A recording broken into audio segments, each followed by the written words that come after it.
I had to go live again. I don't know what the fuck happened. This is such a shitty bullshit thing. I just did. I just started all over again. So fucking stupid. Fucking Mercury retrograde still or what? Dumb motherfucker. Anyway.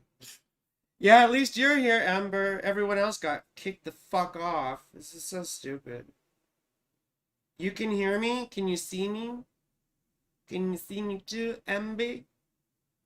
I'm so fucking pissed about this shit.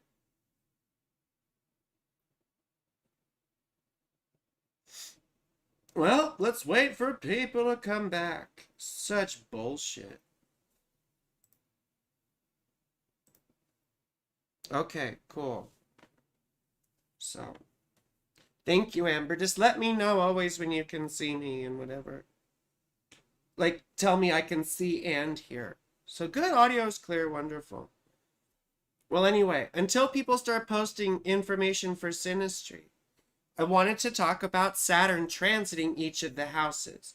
Because everyone's got Saturn somewhere in their chart right now. And there's different sort of trials and tribulations you have to face with each of these placements.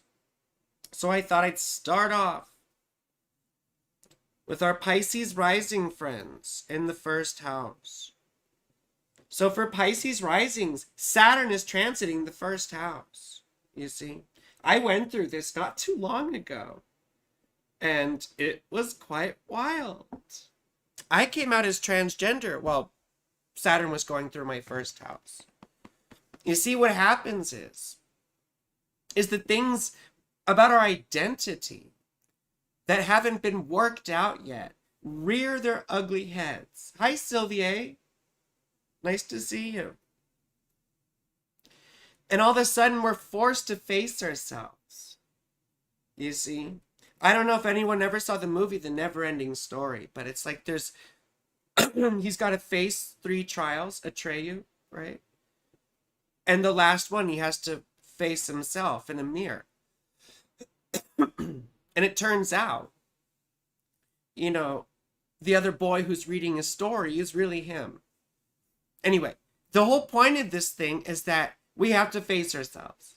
You see? Like for me, it was gender dysphoria or whatever, but it's more than that too. We have to face our sense of mortality. We start contemplating death. Oftentimes, we have physical issues as Saturn goes through the first house. A lot of times we lose weight, which is kind of nice, but usually it's because we're depressed. Yeah? If you have any chronic health issues, those will flare up probably. So, can you drop the info to donate? It's right on my screen, sweetheart. But you can also do super chats and super thanks. So those are the best, you know, through YouTube. But otherwise, you know, you could donate to my PayPal. I'm going to start posting my Patreon because that would be really helpful. Out of focus. I'm out of focus. So anyway, and then Saturn going through the second house, we get taxed on our material resources. We often get squeezed for money.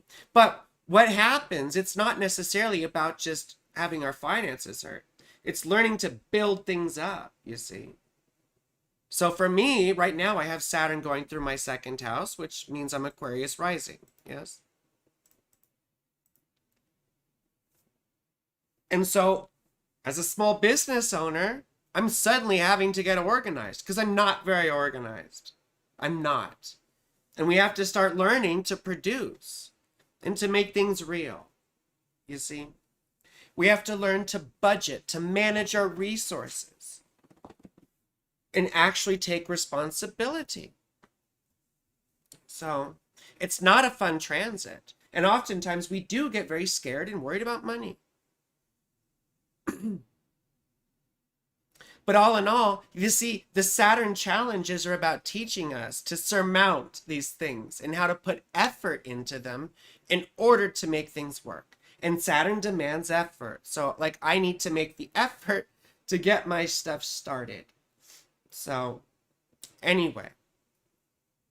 Hi, Prana. Yes, I was just talking. Yeah, I had to restart the stream. So please like the stream again. Like the stream. Subscribe if you have not. So we'll get to your Synastry. Amber, please write down Sylvie's information. And we'll get to her really quick. I want to go through Saturn through the houses very briefly. So we just talked about the second house. And feeling the squeeze on our material resources, but having to learn to manage them better. Now, when Saturn goes into the third house, there's a couple of things that could arise. But oftentimes it feels like we cannot speak up. If you ever saw The Matrix. Now, what rising sign is this? Oops, wrong way. This is Capricorn rising, right? So for Capricorn rising, Saturn going through the third house feels like we can't speak up. Amber, that's fine. I was just telling you. So thank you.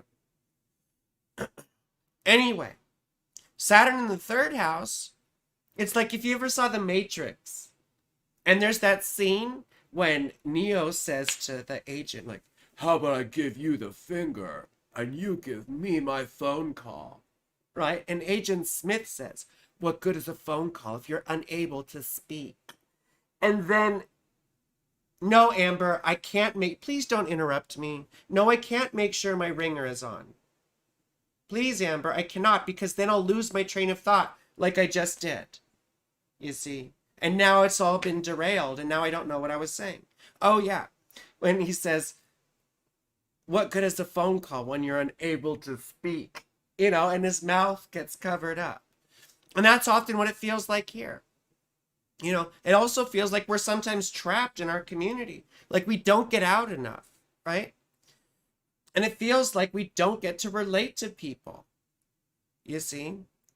Oftentimes we may have a problem with a sibling, or a sibling may be going through things. You see? Yes, third house, that's right. But then, you see, as Saturn reaches the last 10 degrees of any of these signs or houses, we start seeing light at the end of the tunnel, especially if we put in effort into things. So I had one client whose brother was going through heavy medical stuff with this. But the other thing too is wanting to go into all these communication fields or even education, right? And feeling like you're stuck. You can't pursue these sorts of things that you want to. And that teaches you to put effort in to find your voice, like Ariel, the Little Mermaid, right? To put yourself in uncomfortable situations where you have to take, right? You have to take public roles, or, not even necessarily public, but you're going to have to communicate and connect people, you see? And then Saturn goes into the fourth house, right, eventually. And oftentimes things can really affect our parents if our parents are still alive, especially our fathers, right? So we do see complications with our fathers. But even more importantly, we get stuck in a home situation that isn't good for us, right? It could be that we're trying to leave a bad situation and we can't. But you see, the whole feeling stuck thing is to show us how intolerable our situations could be and how we need to sometimes really sever ties and move, whether it's physically or metaphorically, right? But a big thing we learn, right, when Saturn is going through the fourth house, we don't feel like we have a home. We don't feel at home anywhere. And the lesson of this is home is where you make it, right? That you are your home. And we have to learn to be our own home, you see? And then as Saturn goes into the fifth house, right? Then it's stuff to do with our children, with fun and with sex. And when Saturn goes through our fifth house, often our kids have issues, or we have issues with our kids, prolonged ones. And they can be quite difficult because Saturn isn't quick things. Saturn is protracted struggles. So when we have those sorts of things with their children, it could be health complications. It could be, It could be them struggling in school or struggling with the law or any number of things, or sometimes even with addiction. I hate going there. But more often, if people don't have children, life just feels, first of all, uncertain and crazy, right? Doesn't feel like we have any stability. But even more importantly, it feels like we don't get enjoyment out of anything. And so the key thing to learn is how to still find enjoyment in things, because otherwise we're going to be not in a very good situation. We're going to, when you can't find pleasure, then life loses its meaning, it loses its flavor, and we get despondent. And we get very unproductive, you see. And then the lesson of that, right, is how to start organizing things. And Saturn then goes into the 6th house, you see? And you can see the progression here between self and your stuff and your community and your family, right? And your living situation, then onto your children and your fun life, and then into the 6th house, where it's health, obligations, work, you see? And then we have to take responsibility for things, don't we? And that's never comfortable. So what we learned through the 6th house transit is self-reliance. Because things were so uncertain while Saturn was in the 5th house. And then next thing we know, we're learning to pick up the pieces. And we move into the 6th house. And the 6th house is where we learn to take responsibility and to organize things. And this becomes difficult in lots of ways because, once again, we have to struggle to find enjoyment in life. And we'll notice, too, that as we become more and more and more independent, then Saturn approaches the 7th house. And that independence eventually strains relationships. So as Saturn goes into the 7th house, typically we really get tested on long-term relationships, if we're married especially. And we do see things sort of crumble and couples split sometimes while this all happens. Because what happens in the 6th house is we get this extreme sense of responsibility, right? Or self-reliance. And then our partners feel neglected oftentimes, or they feel like we don't pay attention to them anymore. But it's that we have changed as people. And you keep having to fall in love again, you see? And that's the task. That's the task of Saturn in the 7th house, is learning to fall in love again. And you can't get stagnant with those things. Even when you're with someone for a long time, you keep having to relearn them, you see? And then Saturn goes from there, hopefully strengthening those bonds and going into the 8th house, right? Of death and debt and finance. Oftentimes couples have to share finances or money or whatever during that time.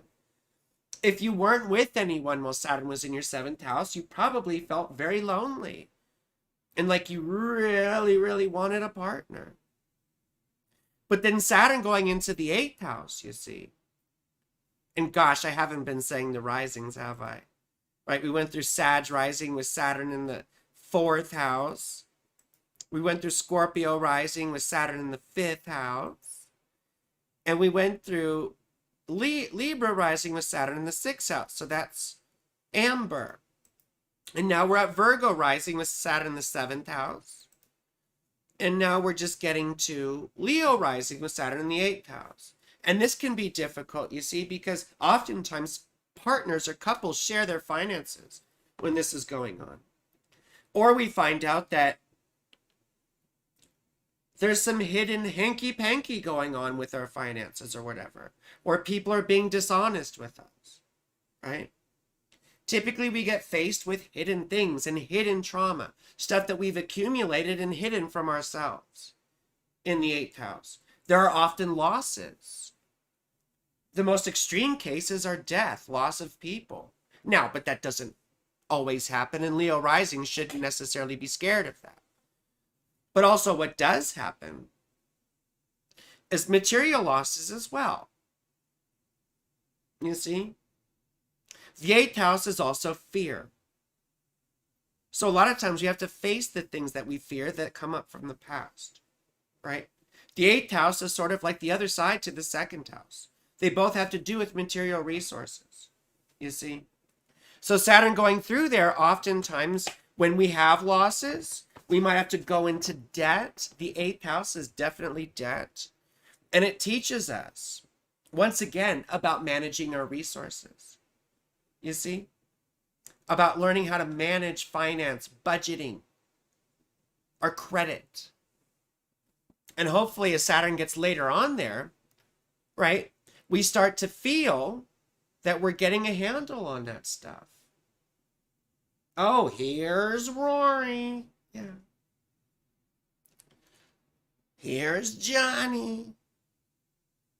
Red Rob, Red Rob, Red Rob. Danny isn't here, Mrs. Torrance. The Shining. I love that movie, The Shining. Anyway, so then Saturn, right, goes from the 8th house. And the other thing that the 8th house rules is criminal stuff, criminal affairs, illegal activities. So sometimes we have to deal with court cases.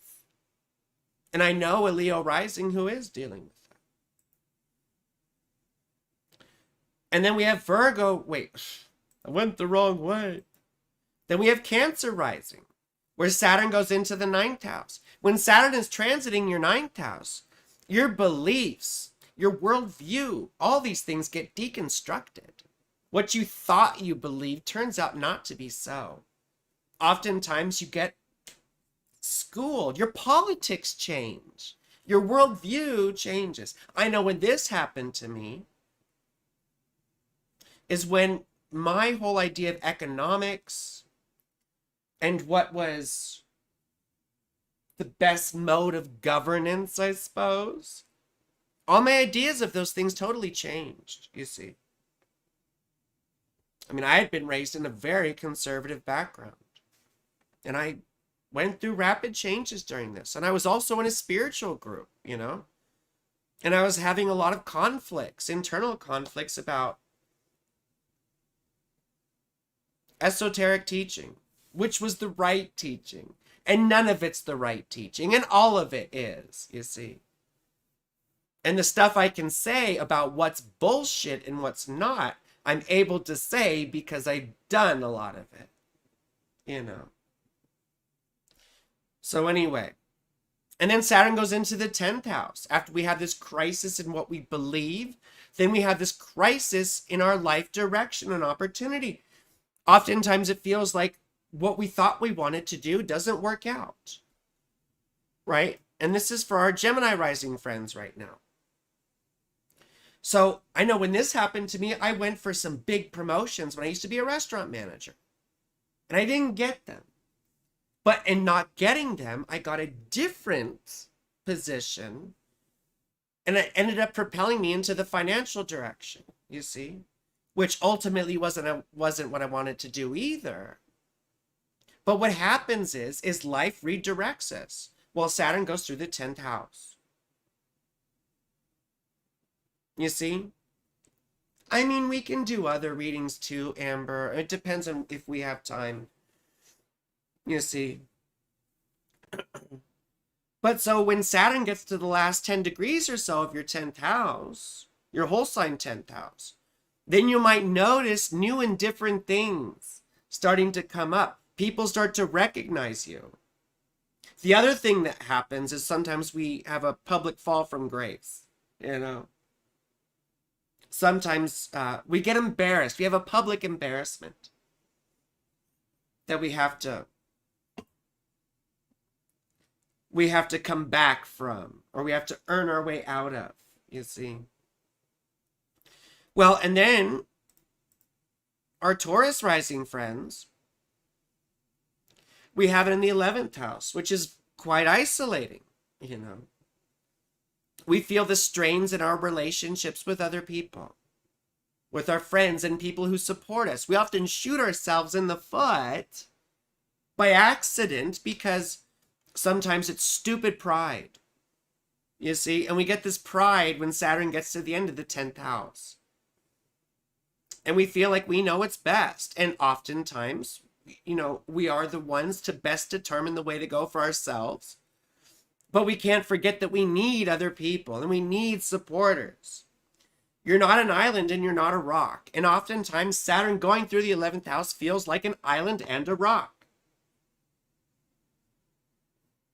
When I went through this, I went through strains with my circle, my spiritual circle. It was a rough one. It was a rough one, Mr. Lynch. I'm talking to my brother. Because his last name is Lynch, too. You see. But the thing that we start to learn as Saturn goes on in the 11th house is how to rely on people again and how to ask for help. And oftentimes we have to learn that it's okay to ask for help.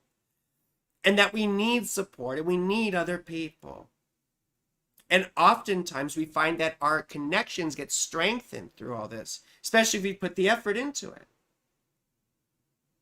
And then Saturn, what? Then we get to our Aries rising homies, and Saturn's in their 12th house. Now, this is really isolating because it's not just straining relationships, it's straining you and your relationship to yourself.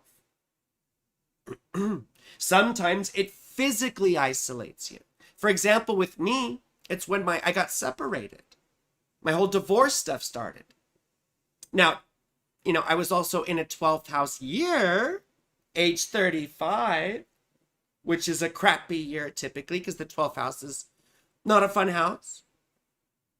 But just without a 12th house perfection year, having Saturn in the 12th house can take you out of, if you were used to being in the city, it can put you in the country or whatever.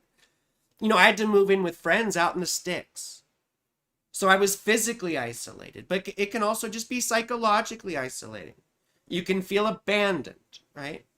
And that's sort of what a divorce situation feels like. It doesn't have to be that. But oftentimes your mental health gets very taxed and you get forced to face it. And oftentimes it's a very good time to start therapy, right? Because we feel like we're just sort of unraveling, right? The 12th house is the house of self-undoing. And it feels like we're sort of, like Pooh Bear with the stitches coming out and our stuffing and our fluff is spilling out. And it's like, what the? And then that leads back to what? To the first house Saturn transit. And you see how the 12th house leads naturally from that, because then it's like, what does this all mean and who am I and what is this? And the 12th house isolation brings up, right? The pain within, the stuff that we've left undone and unsaid and unaddressed once again. And the cycle starts anew. A Saturn cycle is like 29 years or so. A little bit more than 28. So you see how this repeats. You have your first Saturn return around age 29 and your second around age, 57, 58? I think it depends, but that's about what it is. And we have to see these as momentous life transitions. And we have to see each one of these transits as part of a greater cycle. I do the same thing with eclipses, and we could talk about that another time. And now we'll do synastry, because you guys humored me talking about Saturn. So, but I think that's all very important stuff. I would like to clip that into a video, which is why I said a lot of it. A little mini video. So, otherwise, if it's not very good, I'll have to redo it just in a different video. So, anyway, let's do a chart. Please don't show my room. Thank God. My room's a mess right now. So first up, we have Sylvie. I hope Sylvie's still here. I hope you're still here. Sylvie. Oh, I have Sylvie's chart in here. April 29th. And then I need Joey. Joey. Excuse me. Oh, Joey. Mr. Joey. Sylvie person. Oh, Joey. Joey. 1977. Oh my goodness. Joey's quite a bit older. How scandalous, Joey. Joey scandalous. 10:02 a.m. Scandalous Joey. Scandalous Joey. Leamington,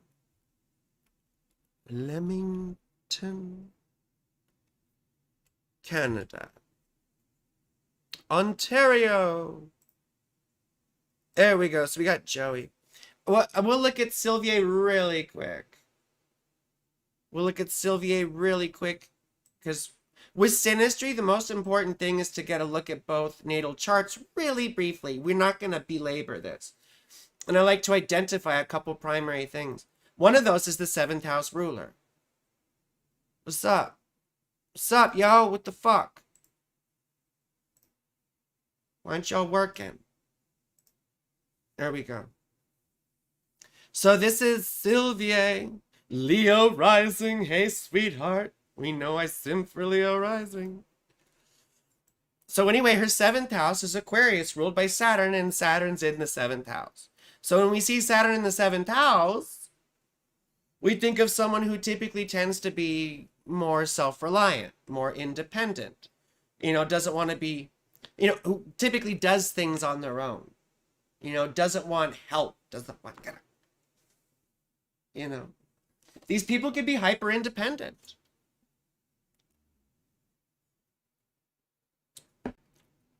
And Saturn is square the sun pretty closely. So there's another thing too. I think of resting bitch face,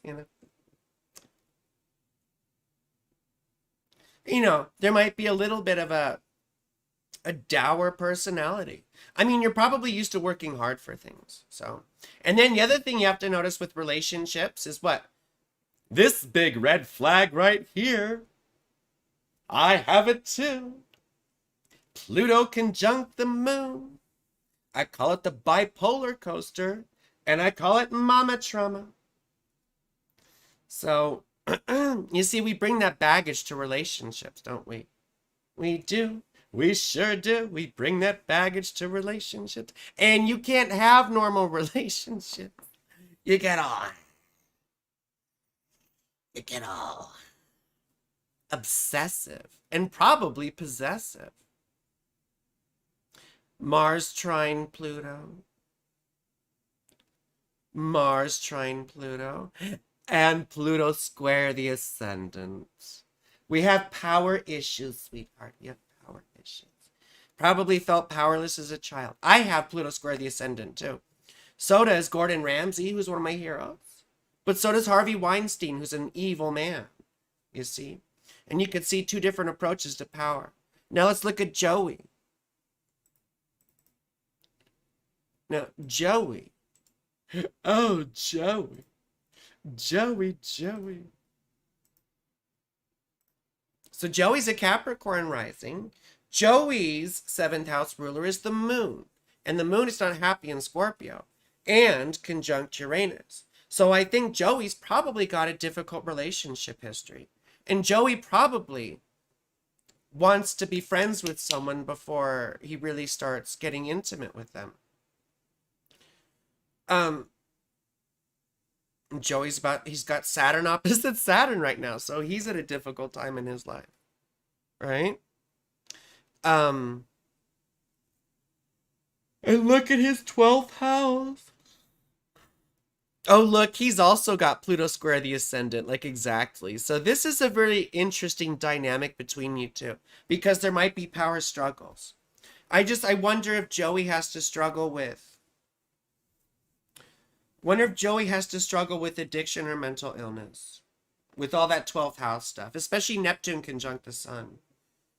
And then with Mars in the 8th house, I wonder if he's been involved in any illegal activities or theft or something like that. So it doesn't have to be that. It just came to mind. But he's definitely a strange person. And he probably likes strange sorts of relationship dynamics. I don't know. So, yes, I only read in whole signs. I only read in whole signs. I read Placidus and equal houses for like 15 fucking years before I found whole signs. And when I finally found whole signs, it took me a while to warm up to it. And then once I realized how it worked, then I never turned back. And one thing you can do for yourself with whole signs, watch. As a planet ingresses into a new sign. For example, Mars is about to ingress in Capricorn. I should have made a fucking video last week. But I was having issues in making other videos. But watch as the planet ingresses into a new sign and therefore a new whole sign house. And see how those house significations are activated for you. Literally the fucking night that Venus went into Sagittarius, I was at a play party and meeting new people and making new friends. You know? New special friends. So, even Robert Hand, the famous astrologer, said whole sign houses just work better. Boomer astrologers get all fucking bent out of shape about it because they're so used to the bullshit they learned from the 1960s. That was wrong, and it was founded on misunderstandings of astrology because they didn't have access to the same sort of information we now have access to. And they made a bunch of shit up. And quite frankly, a bunch of shit was made up from theosophy. And that's a conversation for a whole other time. Because that's what I did for the better part of 17 years. Was theosophical teaching. You see? So anyway, I've just found ancient astrology to be so much more practical. And you see, whereas modern astrology is erected upon theosophy, which was really like, it was a grift. It was a distortion of ancient philosophies and other religions. It misrepresented Buddhism and Hinduism and even Hermeticism and Platonism, missing the point of these things. So it's better to go back to the source. HPB was a girl boss but a charlatan. Yes, she was. She was a girl boss and a charlatan. Yes, I am very passionate about this. I'm a passionate person. I have Mars conjunct my sun. Mars combust. I get really worked up about things. You see? But anyway, we need to get back to the synastry here. So we both of these people, Joey and Sylvie, have issues. Have power issues. Have baggage. Wait, did Joey have anything going on with the moon? Anything going on with the moon? Yeah, moon square Mars. So there's, his mom probably had a bad temper. And he felt probably alienated in some ways by his mother. Okay, now we have to go. We'll look at a synastry grid quick, and then we'll go on to the next one. Synastry grid. Now, this will come up weird on screen, so just bear with me here. So Sylvia and Joey.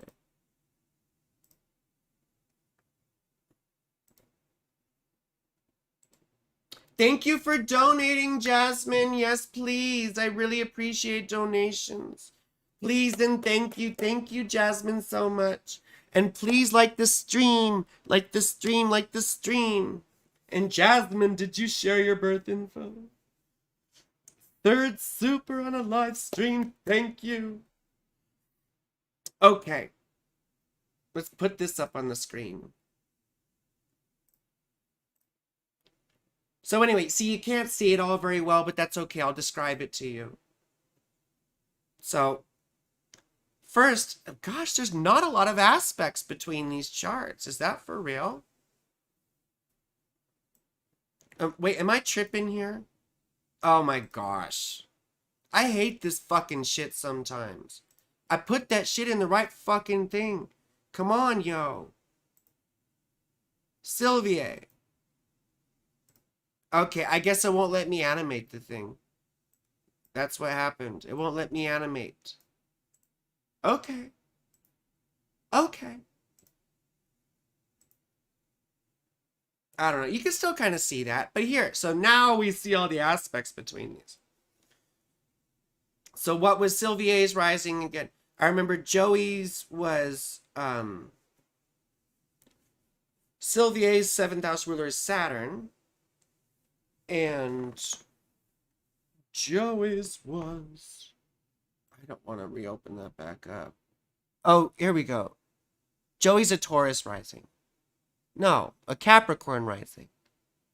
So his 7th house ruler was the moon. The moon is one of the most important things to look at, really, either way, to be honest with you. Please throw, because Jasmine donated, so please throw Jasmine up. Please throw Jasmine up next. Yes, Sylvier Leo rising, yes. And he's a Capricorn rising. But the moon is one of the most important things. So let's look at Sylvier's moon. See, the moon sextile the ascendant, that's a big deal. This is the weirdest thing. Why did it switch all the fucking order of all these guys? Ascendant used to be down here. So strange. So strange. Please throw Jasmine up next, and then I'll do Dana. Okay. But see, the moon in Synastry represents our, our emotional nature and our need for security and safety. The moon also represents where we go when we're afraid, you see. We take more of the psychological approach to these in Synastry. When you see the moon sextile the ascendant like that, that's a big deal. It's a very close bond, you see. It's a very close bond. Oftentimes, we feel very at home with someone. And then it looks like your moons are conjunct. Is that really real? Goodness. Well, Scorpio moons aren't fun, are they? Now, I try not to be discriminatory towards any placement, but every time I've gone out with a Scorpio moon, every single time, it's just, maybe it's me. Maybe I'm just too, cavalier for a Scorpio moon. But they always seem to go a bit wacky on me. So, but moon's conjunct is very sympathetic and able to feel at home with each other. Now, but then on the other hand, you see the moon square the ascendant. And so that indicates him having more of a difficulty relaxing in your presence. Excuse me. Do we see any North Node things? People are always like, oh, my North Node is conjunct his ascendant. I mean, okay, cool. That's interesting that you guys would have an intersection on those points. It just doesn't, I don't necessarily read it as anything in particular, except for it could be a powerful thing. You see? Sun trine the ascendant. Anything aspecting the ascendant is going to be very important, because it's going to have to do with you as a person and how that facet of a person's personality affects you as a conscious, we can look at it in a certain way as your soul and your life direction, So, or your dharma, or what your goal is this life, you see, what you're trying to express and accomplish. Excuse me. Yes. Anyway, you see, this is great for communication. Mercury trine the sun. Yes, I will move on in just a second. Pluto conjunct the moon. Plutonian relationships. We also have Pluto trine Venus. We have Pluto opposite Mercury. There's a lot of Pluto stuff going on. Pluto square Mars. That's one of the hardest ones. Because Pluto is very insecure. And Pluto keeps trying to get control. Pluto likes to be in control because Pluto gets very uncomfortable. Thank you, Dana. Thank you. Pluto doesn't want to lose control, right? So Pluto does all kinds of silly things. And Mars does not like that. Mars gets fed up and Mars explodes. So you just have to watch out with these relationships, because the other person can get very controlling. You see, and you can start feeling pent up. And then one day you explode. So that's something you have to watch. And then his Mars is opposite your Saturn. So we have some very difficult stuff going on. You see? But he's probably going to be pleasantly obsessed with you. Anyway, we have to move on to the next person. But you see, there's some difficult stuff. The Saturn Mars and the Pluto Mars are very difficult things. But there's very sympathetic stuff in terms of communication, right? And emotional connection. So, Jasmine. Do I already have Jasmine's chart? Jasmine. No. Oh, it's Jasmine, Jasmine. Okay. 9/20/93. 9/20/93. 12:22 a.m. White Court. I had someone else from Canada earlier today. Okay. So there's Jasmine and Brian. Jasmine and Brian. Jasmine and Brian were lovers.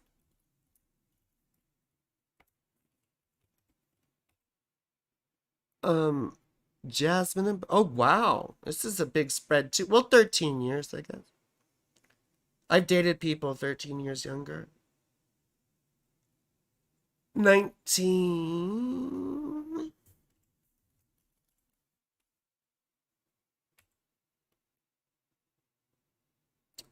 p.m. Ottawa. So many Canadians today. I've had so many Canadians. So Jasmine. Yeah, okay. So Jasmine, really briefly. 7th house ruler is Saturn in the 8th house. Jasmine likes the bad boys, the dangerous people, don't you? And Jasmine also has Pluto conjunct the moon. Sylvie says, totally feel control issues between us. It's only been 6 months of dating. It's hard to give up that moon conjunction.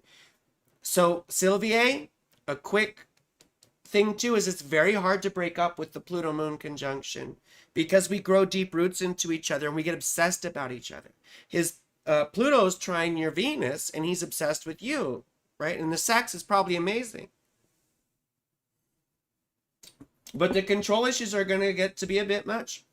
Maybe he tries to tell you what to do or tell you what to wear or just feels stifling or sometimes just feels like suffocating.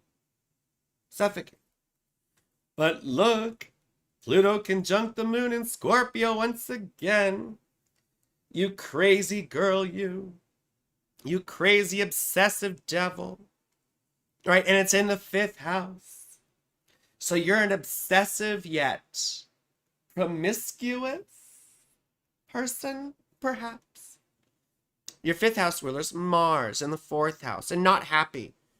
So anyway, so I wonder if you got issues with children.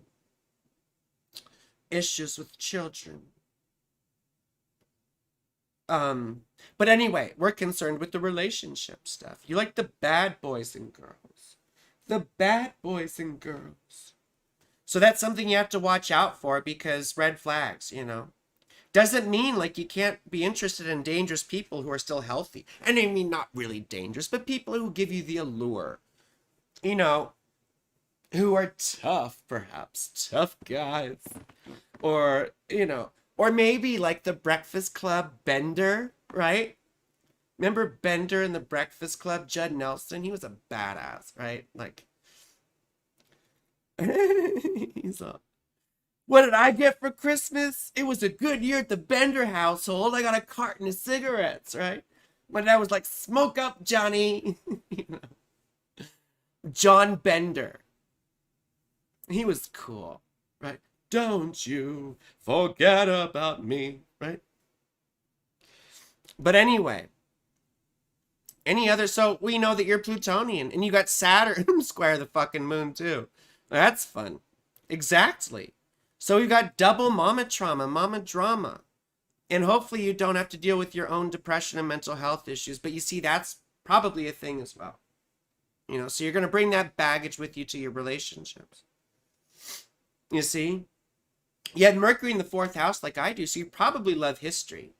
Love old things, right? Love antiques maybe, or, you know, I don't know. Oh my gosh. My Venus is conjunct your ascendant. You better stay away from me, Jasmine. Better stay away from me. But let's look at Brian. Look at the big brain on Brian. The metric system. So Brian probably has some codependency issues with the sun in the 7th house. It's usually someone who tries to look for their value through someone else, you see. The 7th house ruler, though, is Jupiter in the 5th house. I have my 7th house ruler in the 5th house. What do we want? We want fun, sexy partners. We want lots and lots of sex, right? Like 50% of my personality is sex stuff, and the other 50% is like all this esoteric nonsense, you know. But I have a heavy 5th house with the North Node there. Come on, my love.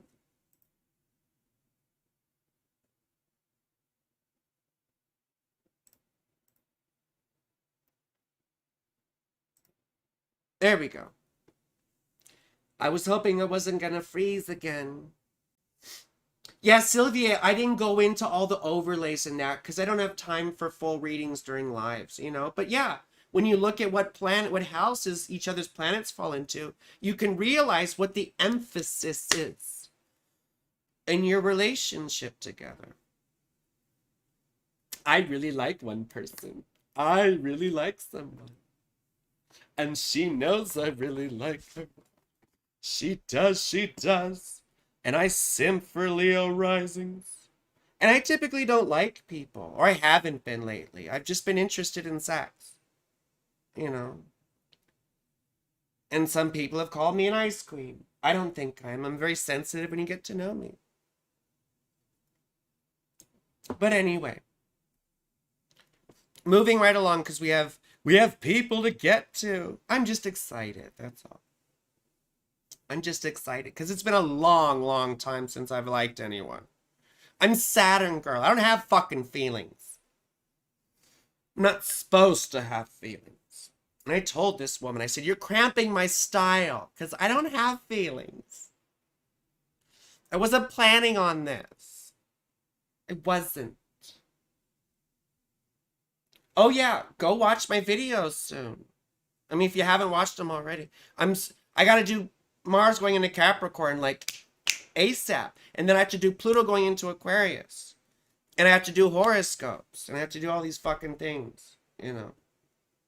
I know, Aquarius rising things, right? I know. I'm an ice queen until like I'm obsessed with you. So, but that's another thing too. Love is not obsession. And obsession isn't love. Obsession is anxiety and anxious attachment, you see? So when we feel ourselves start to get anxious about someone, right? Because this is a very busy person. When we start to get anxious about particular people, we have to start looking at what it is about us. Now, we can have agreements and understandings about how often we communicate or whatever, right? But when we start feeling scared, what is it in us that's scared? And why are we scared? And who's scared? Oftentimes we find, like I think Brian would find, that, well, Elizabeth, don't get ahead of ourselves. This is brand freaking new. We've been on like 2 fucking dates, you know. Violet says, nah, obsession has its place. Have fun with that, Violet. Have fun with it. Because for me, I realized it wasn't worth it anymore, you know. It really wasn't worth the anxious attachment. It wasn't worth all the heartache and heartbreak and manipulation back and forth, you see? Anyway, I just wanted to get off that wheel. Now, Brian is a little bit of an ice queen, though, himself, because he's got the, you know, Aquarius moon in the 9th house. So he's very intelligent, probably a deep kind of person. And his moon is trine Saturn, which is different than yours. Yours is square. So he has a totally different dynamic. I bet he's the kind of person that can't lie. Because the moon is also trine, what? Jupiter. In fact, he's got a grand trine, right? I don't play with aspect patterns, but you see. Or what's that? Yeah. But you see the ascendant, Jupiter, and the moon. I already like this guy. I like him. I think he's fun. Seems like a good guy. But Scorpio Venus. Obsessive too. Let's go to the Synastry grid. But the cool thing is that he wants a fun-loving, sexy, sexual partner. That's what he wants, probably. You want healthy obsession? Well, good for you, sweetheart. You enjoy it. You have fun with it. I say healthy obsession is an oxymoron. But that's me. You don't have to listen to me. Let's look at a Synastry grid.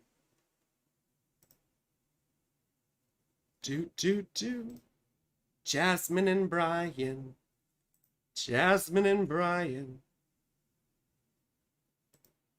There we go. Okay, and we'll look at bad stuff first. That's really what I try to do in readings, is look at bad stuff first. Oh my goodness. Oh my goodness. I mean, I like seeing this, but it's still a hard one. Pluto conjunct Venus. It's so hot. It's so alluring, right? And it's your Pluto to his Venus.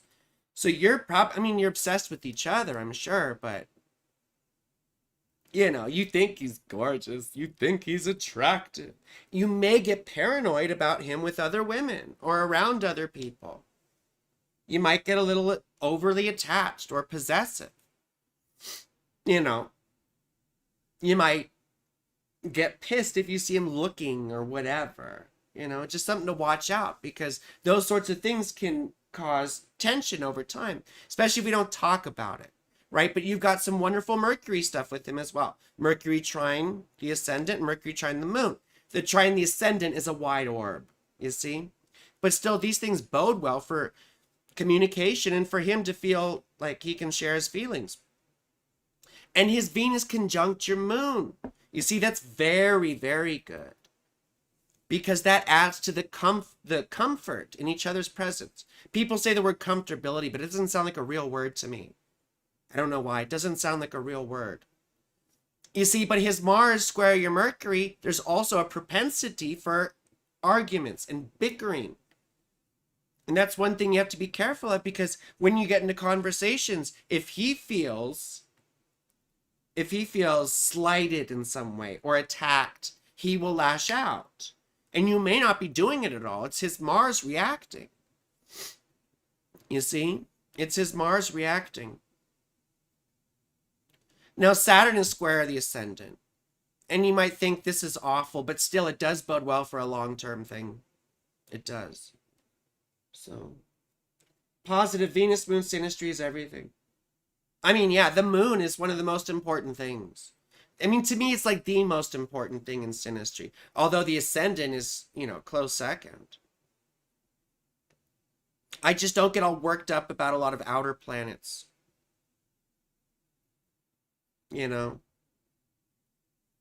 Neptune trine. I mean, this is such a wide orb too, 6 degrees, but there's a sense of idyllic type love or romance, like Romeo and Juliet type stuff. Like, oh, I want to be with you forever. I want to die with you. Right? And there might be some fantasy involved. So, I mean, the thing there is learning to see each other objectively. You see? So, but it's just a lot of good stuff. North Node stuff is important in synastry too, but I haven't seen any like super significant node stuff. So I'm not, Mercury, his Mercury trine yours. Often the way I think of it is the planet person feeds the node person. The node person can sort of be like sucking it in, And so there's a cerebral connection. But let's move on to the next person. And yeah, the moon Venus thing is wonderful, Rose-colored glasses. That's the thing, Jasmine. Yeah. And now we'll go to Dana. Dana Barrett. I just say Dana Barrett because of Ghostbusters. You know. My Dana Barrett. She sleeps above her covers. 4 feet above her covers. She barks. She drools. She claws. Sounds like my kind of woman. She barks. She drools. She claws. All the best ones do. 2:21 a.m. All these indigenous names are so wild. Wausau. I have family in Milwaukee. I have family in Milwaukee.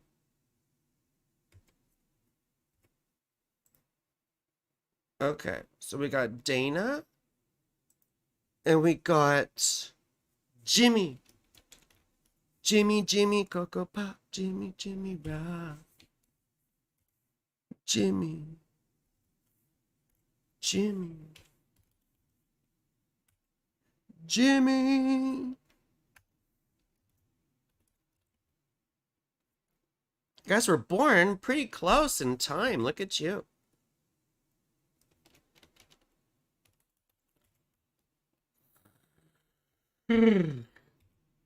Minnesota.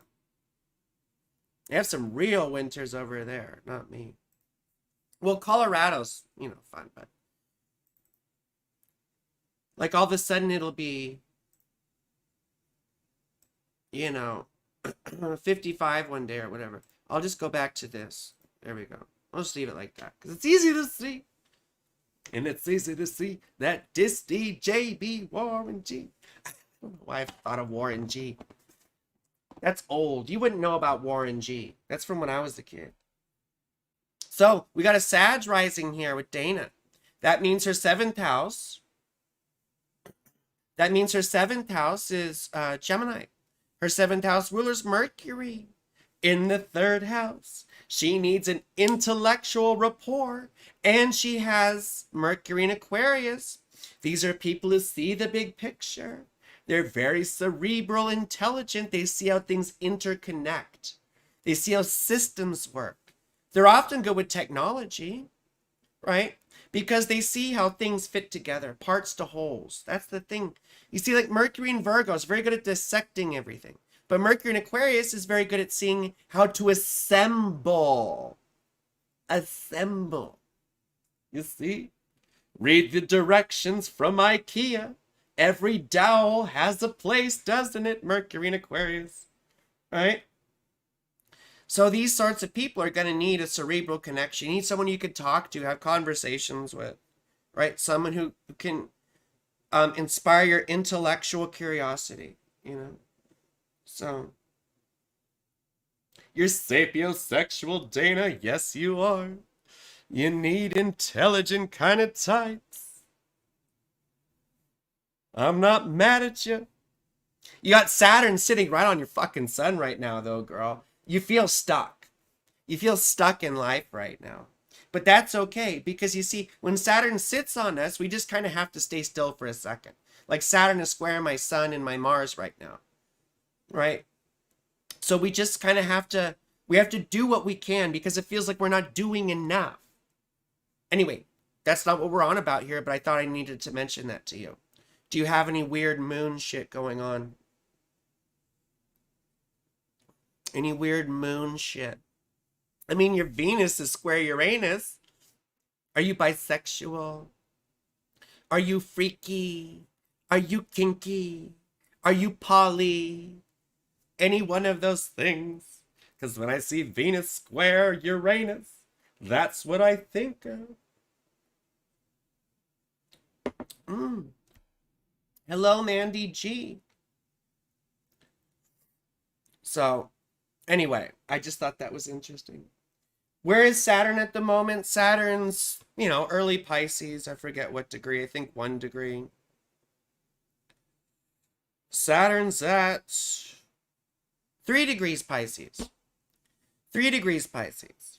So just about exactly square my sun and just passing over, sorry, my Mars and passing over your sun. So, and this too shall pass. So don't worry.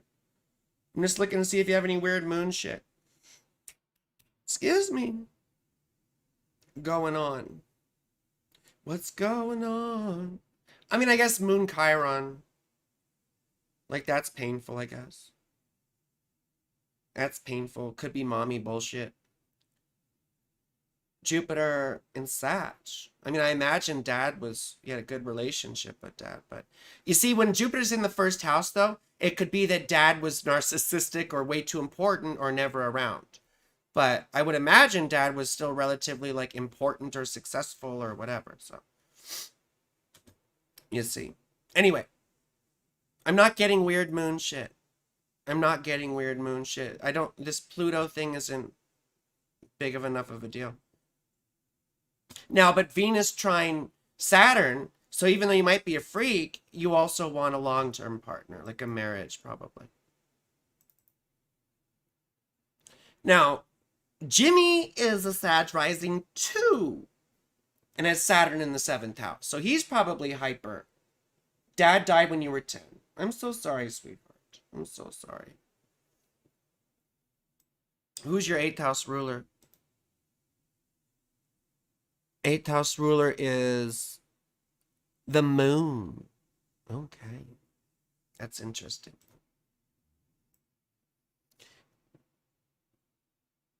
Okay. So anyway, so he's hyper independent, probably. It's hard for him to connect on emotions or connect with people. And he's a Capricorn moon. So that's some weird fucking moon stuff enough as it is. You see? And moon trine Mars. So he's reactive. And he's a Pisces, you see? So he's sensitive, reactive, probably a little lazy, right? Maybe complains a lot. But doesn't know how to share his fucking emotions. You know, doesn't know how to... He has a very hard time connecting with people. So, very hard time connecting with people. Now, let's look at the Synastry grid. Synastry grid.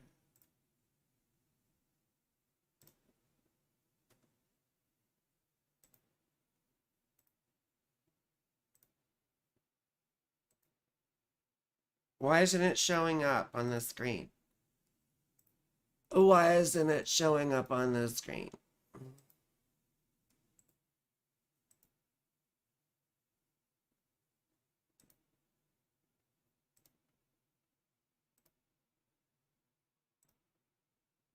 There we go. Yeah, thank you, Amber, for saying that. Okay. So moon stuff first. Moon conjunct moon. Oh, wait, did you have a Capricorn moon too? You both do. Oh, you're both... Ugh. You're both insufferable. You both have a hard time with emotions.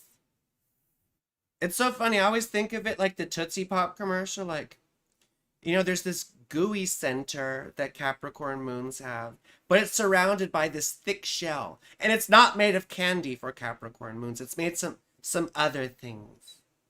You see? So, but the moon conjunct the moon does have a sense of being able to relax together. So even though you're both like, you know, afraid of feelings, at least you can do that together, right? And his moon is conjunct your Venus. So he does feel comfortable with you. And your Saturn is trine his moon, which bodes well for a long-term thing. You see? Oh, wait, I'm supposed to look at bad stuff first. There's Pluto square the ascendant. I'm not super worried about that. His Saturn square your sun is a little bit more worrisome. His Pluto square your moon is a little worrisome. His Mars square your Mercury. So with Pluto square the moon, that again is getting this really anxious attachment stuff. He's probably a bit obsessive about you, and he might have anxious attachment when it comes to you. And a big problem with you both being Capricorn moons is going to be communication, right? It's going to be making sure that we share how we feel, how we think and feel, right? Because relationships don't work if we're very cagey about what we think and feel. So you see, that's very important. The other thing I didn't like, well, he could probably be controlling, and you might feel like your emotions get railroaded, and like you don't get listened to. Like you don't get to share your feelings because you feel like they're not important or whatever, or they're inconvenient, and that's not a good feeling. I mean, it's just one possible thing.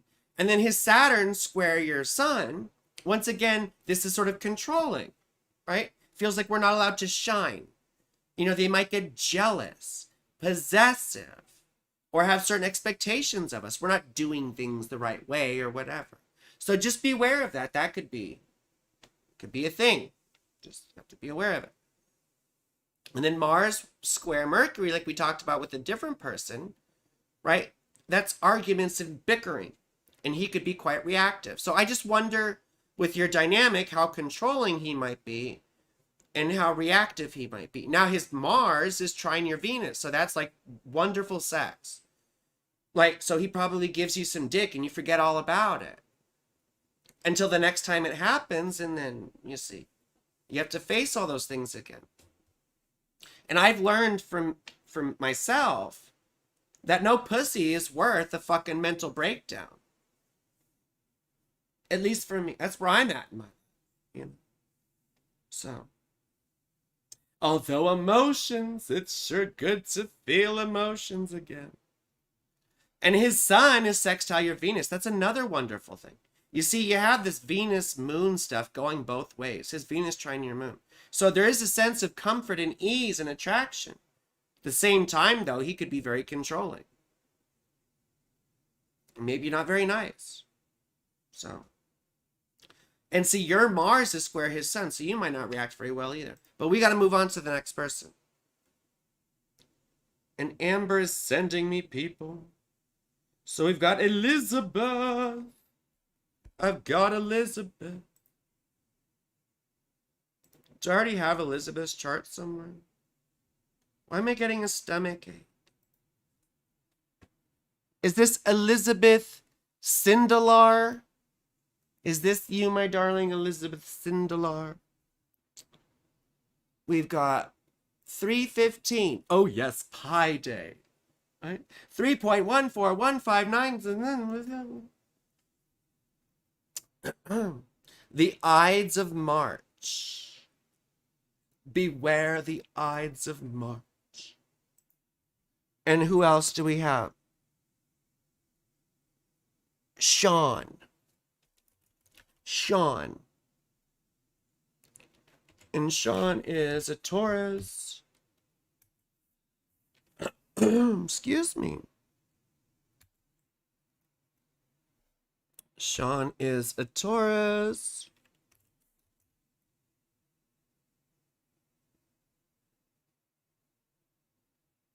Oh.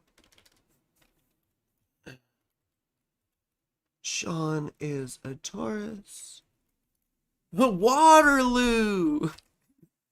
It makes me think of Bill and Ted's Excellent Adventure. Waterloo! They have a water park called Waterloo. 7:31 a.m. Okay.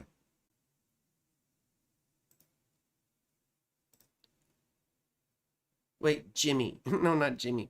Elizabeth. I just want to look at Elizabeth's chart again to get my bearings. So, Liz. Gemini rising. That means Jupiter rules the 7th house. And Jupiter's not happy at all in the 4th house. Jupiter is retrograde and in detriment in Virgo. So a very difficult relationship history and a very difficult father. So I wonder if there was an abusive or absent father. And I'm sure we've talked about it before, and then Saturn opposite the sun, Someone who's had a difficult time and who learns through hard work. So. Any weird moon shit? I mean, moon conjunct Mercury, very cerebral. Moon at the top of the chart, too. You know, I mean, that is sort of auspicious. FDR had that sort of thing, but his moon was Taurus and very sort of, you know, exalted. But this is still quite interesting for you. And the moon rules what house? Where's Cancer? The second house, which is pretty good for money. You know. But Mercury's not happy. Mercury's your first house ruler and he's not happy. Anyway, I don't need to go into all that. But again, you need people who feel like family. You probably want to fill that void that was left from your father, right? You want stability and security and comfort and family and attachment. Absent father, I see. And then Sean. Mr. Sean. Are you serious? Oh, wait, no, it's the same fucking chart. Wait, Sean is a Gemini rising? And you're a Gemini rising? How is this so... Am I high or what? Like, what's going on here? We've had all these Gemini risings and Sag risings. Do I have this information correct? Oh, wait, I have to change the thing over.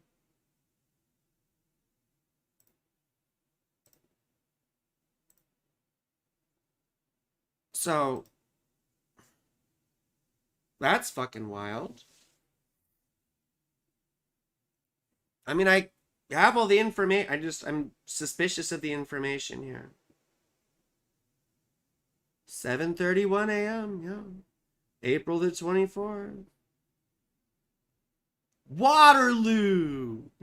Sorry. So yeah. Weird moon shit. Make a sticker. Yeah. I'm making bumper stickers too. With my Saturn Girl 2024. Make astrology sexy again. Because, you know, I think it'll piss people off and it's sort of fun. It's a fun way to advertise. So anyway, Sean's got Saturn conjunct his ascendant, so he might have some codependency shit.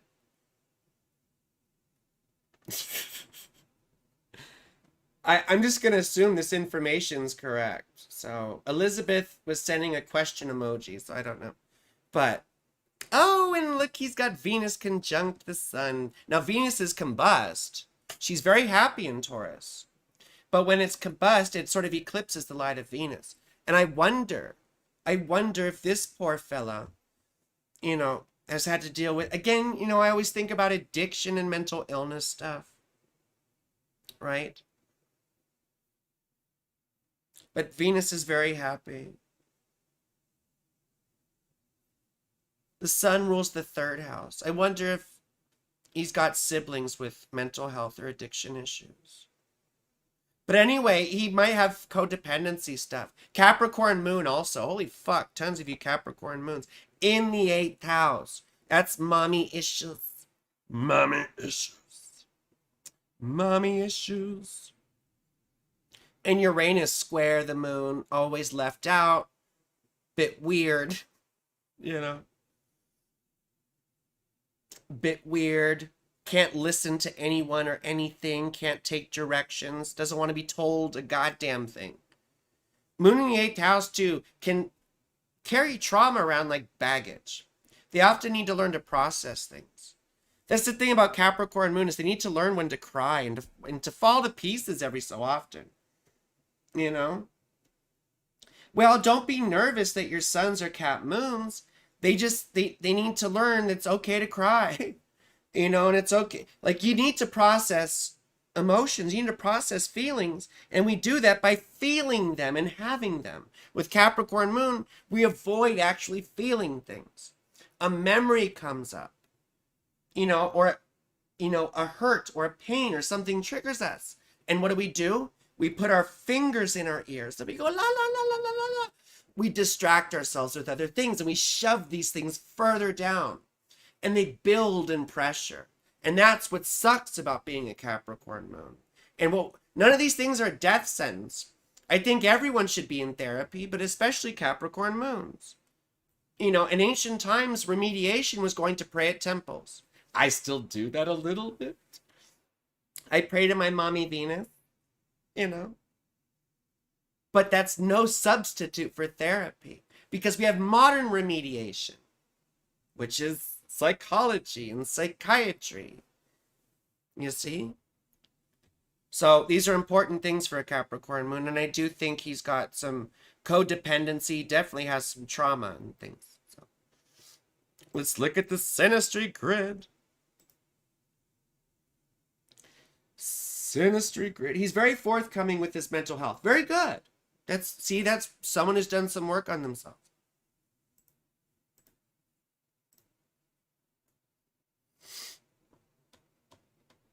Let's find Elizabeth. Elizabeth. Mysteria. Cruelty brought the orchids from the boughs. That's Cradle of Filth. You know, they did this whole album about Elizabeth Bathory, you know, back in the 90s. And they had this song, Cruelty Brought the Orchids, about Elizabeth. And it goes, Elizabeth, mysterious. Cruelty brought the orchids from the bowels of the abyss. Okay, so Synastry grid. Looking at bad stuff first.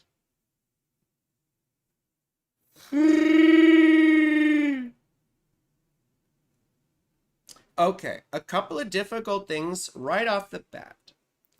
Pluto exactly square the moon. And this is your Pluto. You're the Pluto person here. So, Elizabeth, you might get super, super attached. And he might feel like he gets suffocated a little bit. You see? But he'd be attached too. I mean, there's obsessive stuff both ways. But if he's developing codependent tendencies, he'd be too scared to speak up, I imagine. I mean, I don't know. You guys have your own dynamic. I'm just going off of patterns, right, that I've seen. But it would be very difficult to break this relationship off. Anytime you have Pluto moon, especially a hard aspect, including a conjunction, you see, it's like ripping off a piece of ourselves. It's like ripping a tumor out, you know. Unfortunately, you know, the trines and stuff can feel like someone's a part of us, and the squares and oppositions can feel like someone's a tumor. It's not a tumor, right? I laugh about boomers when you say, hey, boomer. And they're like, I'm not a boomer. I'm just making myself laugh. That's all that really matters to me. So, any other really hard ones? His Pluto opposite your sun. You see? And this could feel a bit like the reverse of that. Except for, right? The sun, what does the sun do? It's your personality. It's your shine. It's what it's what you radiate out to the world. You know, it's your conscious personality in Synastry. And when Pluto is opposite that, Pluto tries to restrict it. Maybe they get jealous about how good you look, or they get scared. Pluto always gets scared about losing the other person, right? They see you shining, like, oh my God, everyone's gonna love them, and you know. So I make you laugh too. That's good. I'm glad I make you laugh too. If you laugh too, it's like collateral, right? It's like collateral damage. It's incidental. What do they call that? Like,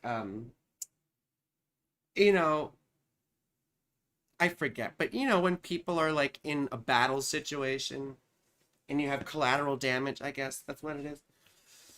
Anyway,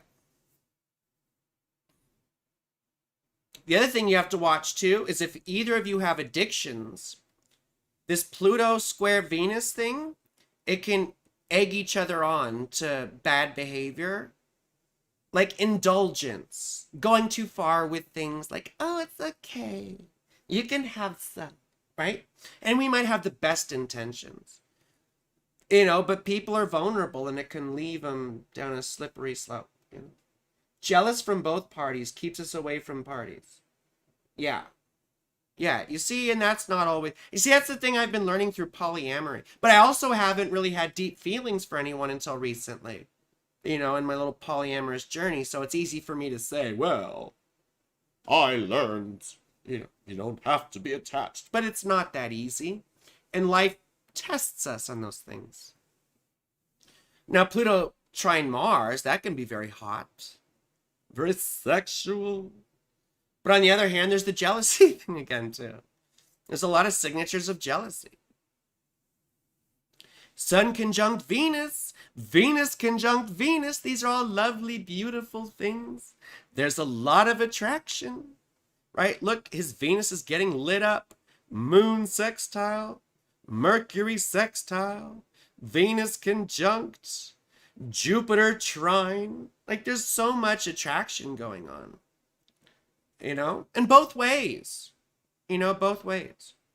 His sun touches you all over the place too. So you see, there's a couple of very difficult things revolving around obsession and control. But otherwise, there's a lot of love. So that was Elizabeth. Ember, who's next on the list? Okay. Do you have anyone else on our list, Amber? We have 30 minutes left. I'll look at yours really quick with this other dude. So you're a Libra rising. Your 7th house ruler is Mars. Mars in the 2nd house. You need stable people who have their shit together. You know, it's different from the 6th house where people have responsibility. In this house, people need to have their own stuff, right? You don't need to be giving a bunch to other people. You already have Saturn in the 8th house. You see? So you need stable people with their own stuff who feel supportive to you. Right? Whole lot of love. Down, down, down, down, down. Elizabeth just said whole lot of love, thank you. And it made me think of Led Zeppelin. Down, down, down, down, down, down, down, down, down. Right? Got a whole lot of love.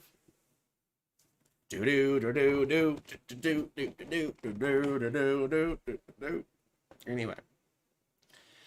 And Mars opposite Saturn. We already know she's got some weird moon shit. So, new moon, baby. Do I have time to look at your Chiron? Amber, can you put people's information? I have Amber filtering all this for me. So I look at the chat, but like she's handling all the...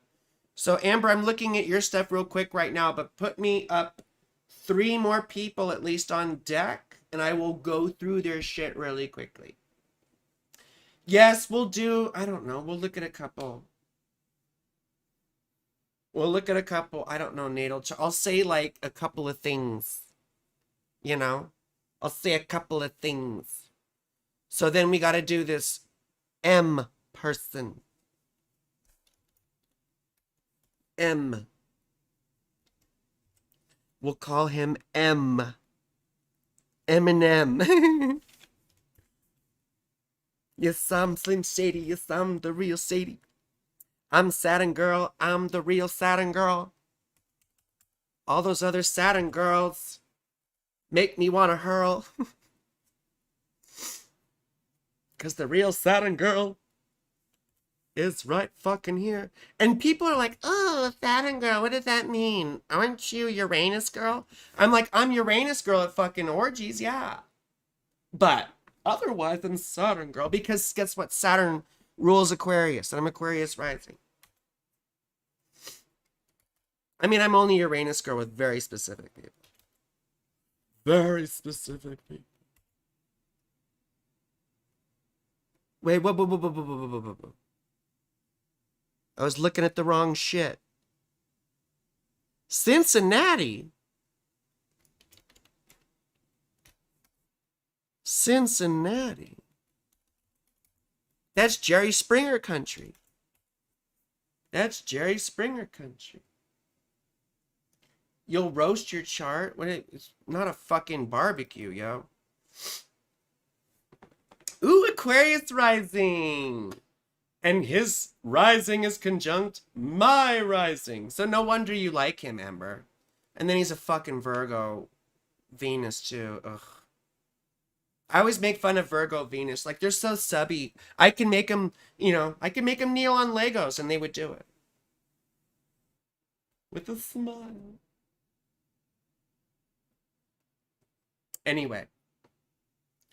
Seventh house ruler is the sun in the seventh house. So he's a simpy bitch. He's got some codependency issues too. Now that I'm seeing the chart, it all makes sense. Right? And he's probably got some mommy issues.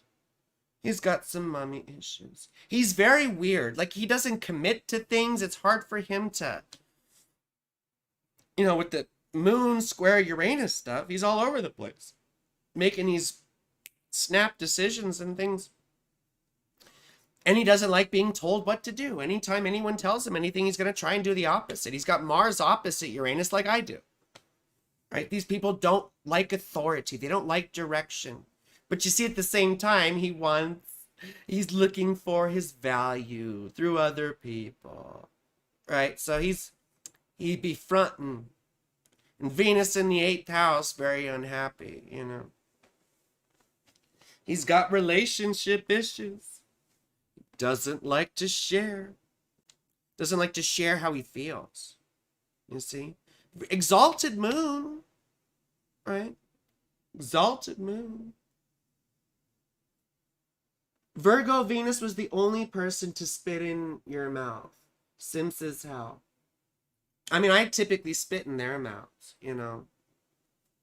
I love Virgo Venus. Well, it's creepy to say, but my mom's a Virgo Venus. But I've dated like 3 of them. And they tend to be subby bitches. Yeah. And I love, you know what though? I'm also, when I really like a girl, I'm like, spit in my mouth, mommy, please. Please. It's funny because I tend to be a top, more dominant person. But I do it in a very sort of, princess way. I consider myself a dominant princess, like Veruca Salt. Although people who can make me switch, I have a hidden switch button. If you can find it, good for you. But anyway, Moon trine Venus. He should be relatively honest, which I don't know if that's the case, but usually that's what I see as honesty with that. Now, let's look at the Synastry grid.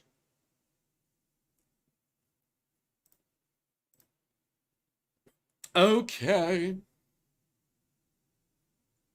Bad stuff first. Saturn square Mars.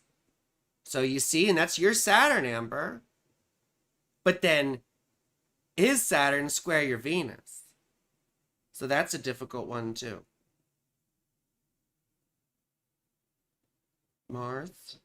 Mars opposite Moon. Mars conjunct Moon. Mars square Mars. You see, there's these... If you do end up being a long-term thing, there will be arguments. There will be bickering. And then at some point, he'll feel suffocated by you. You see?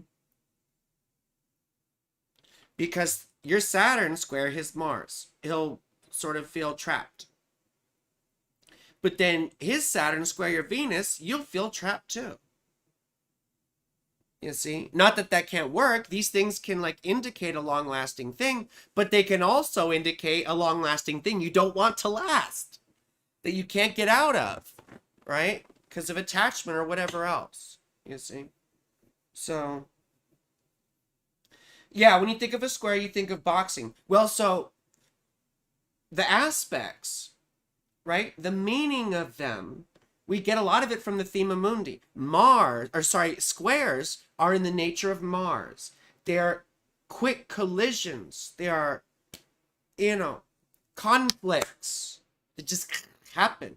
Whereas the oppositions are in the nature of Saturn. These are protracted or prolonged struggles, right? Whereas the squares are we crash into each other. Whereas oppositions are more like resentment and, push and pull back and forth over a long period of time. And that's why I say Mars starts feeling trapped after a long period of time. And so does Venus, for that matter, in this as well. So, and rather than it being your martial sort of autonomy, it's more like you feel like you can't express your sort of, your aesthetic. You can't be yourself. You can't you can't love the way you want to love. Like you might want to share things or communicate or say stuff, and you feel like it gets shut down all the time. You know, that's what that usually feels like. So, but there's good stuff too. You know, the sex is probably great with Mars, although it looks like you're more the aggressor because you're the Mars person, sextile Venus, but then you're Mars opposite his moon. I mean, he might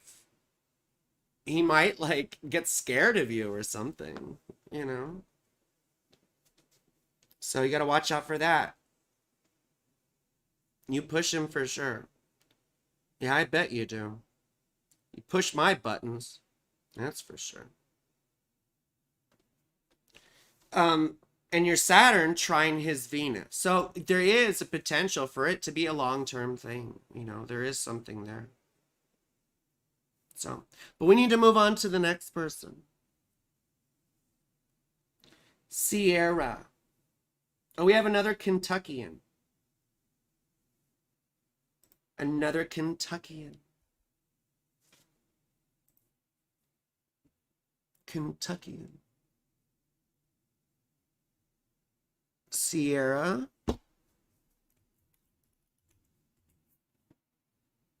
Oh, it's 1R. It's the fucking date.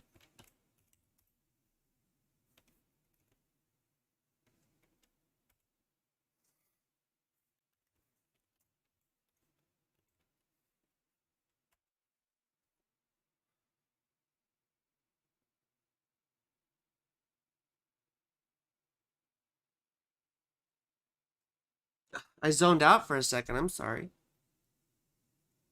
Prestonburg. Wait, 10:15 a.m. Prestonburg. Oh, it's an E. That's what it was. KY. Oh, wait. No, I did. Oh. Is it Floyd County? Prestonburg and Floyd County? Because it's a U Berg, not an E Berg. 10:50. I'm selecting this. Prestonburg. KY jelly. 139. I buy the bulk lube off Amazon, like these 32-ounce containers. Because I love lube, and I use a lot of lube. Partner. Prestonburg. Oh, I spelled your name with 2 R's by accident. See, I copy verbatim what she puts in there. Synastry with a crush. Now, I always caution people about synastry with a crush, too, because you haven't seen the way you relate yet. I always say, like, once you've had sex is when the synastry really sorts. I guess it doesn't have to be like that, but that's typically what I do. Sierra partner.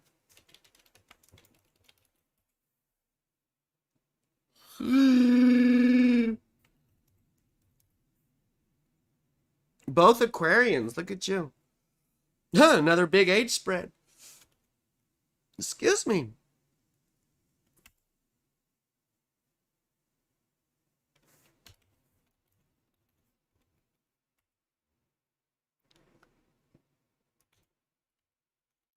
Lexington. Lexington and Concord. You try it before you buy it. I mean, yeah. A lot of times I keep trying it for years. You know. Taking on a long-term test drive. I mean, it's like leasing, isn't it? With the lease to buy, you see. It's like leasing. Okay. So you're an Aries rising, it looks like. I have 10:15 a.m. I have January 30th, 1994. Prestonburg. Well, your 7th house ruler is Venus, right? In the 11th house. And you have Venus combust, also Venus conjunct the sun. So you're quite charming. You're probably very pretty. Um, and you tend to be probably a little bit popular. I'm popular, right? And when your seventh house ruler's in the 11th house, oftentimes you need to be friends with people first, or you meet people through friends or in groups or whatever, or people with common interests. You know, I mean, a lot of times I meet people who have very little common interest with me. I was married to one for 12 years, you know, but that would be important to you. Any weird moon shit? Um,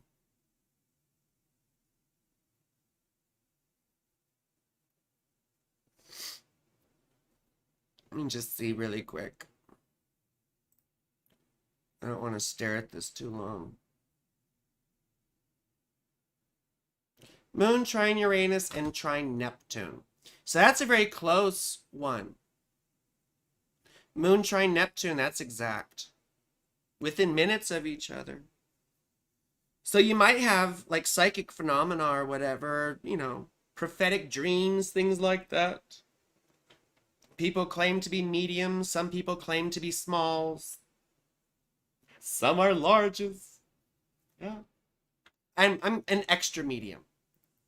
You know. I wear extra medium. Thank you. Thank you. Thank you. You'd love a solo read, Violet. So anyway. And then Saturn in the 12th house. And you're going through your Saturn return right now, sweetheart. This is just sort of a difficult time for you. Excuse me. And it can be quite isolating, like I said. So just remember that right now and not to push yourself too hard. But you're a very sensitive person and you might have like these prophetic dreams and stuff like that. You're a Virgo moon. The person I like is a Virgo moon too. And Virgo moons can be very nitpicky. And they agonize over things all the time. They spend so much fucking time in their heads. They need to get out of there. They sit there like, well, what if I do this? What if I do that? You run yourself ragged with anxiety, you know? So it's like Virgo moon, you know, get out of your head. And oftentimes they're funny. Like they like to pop zits and things like that. You know? Let's look at Sierra Partner. Are you fucking kidding me? Why are we having all these couples that have the same goddamn rising sign? I have Sierra, 1:30:94, 10:15. See, it's the time of day and the city that you guys were born in. It's so close. And you guys were born around the same fucking time in the same fucking city. So you're going to have the same fucking rising sign. I've been seeing this happen a lot. Why don't you people go out and meet people from other places? We're going to have more interesting synastry. Get out and explore the world. Get out of your fucking city. Anyway. Yeah, you love popping zits, don't you? Dirty girl. So, and it's funny too because, you know, we think of Virgo moon as like being grossed out by things and being grossed out by particular foods and being picky, but then they go and do like, they love to, it's the need to like pick at stuff and dissect things. And it's like the whole thing of squeezing out stuff from there. I want to get that out, you know? Like, I need to get that out of there. Because Virgo brings stuff from within to without. Right? Whereas Gemini does the opposite. So, you met him at work. You're a server. Yeah, I'm not surprised. You sure are a server. Well, he's got Pluto opposite his ascendant. It's wide orbit still. It's interesting. So he's a little crazy. It's a little crazy.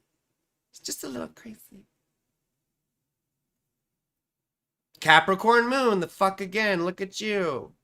Capricorn moon conjunct Mercury. So, you know, quite intelligent, but cold as a motherfucker.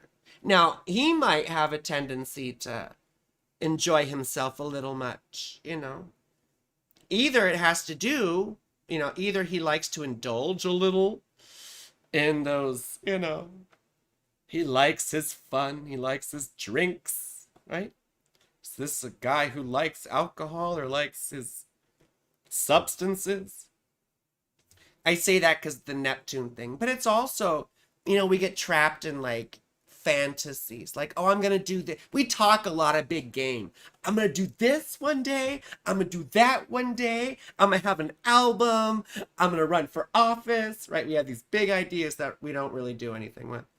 And he's a Sag Venus, so he's probably a little promiscuous, and he's probably gotten around a little bit.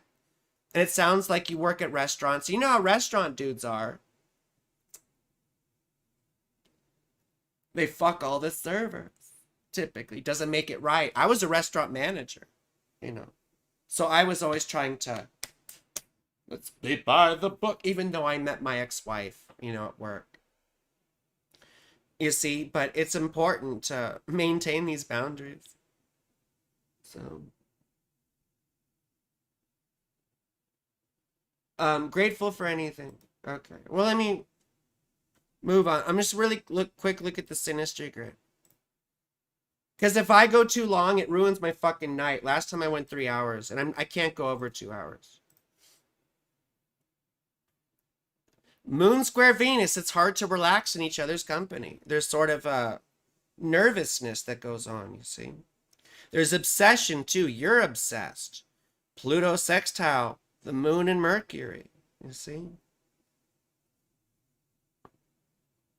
This is a wide orb, 8 degrees, but still his Mars conjunct your Venus is hot as fuck. So, if you guys do fuck, it'll probably be pretty wild. Or there probably is like that sort of attraction, you see.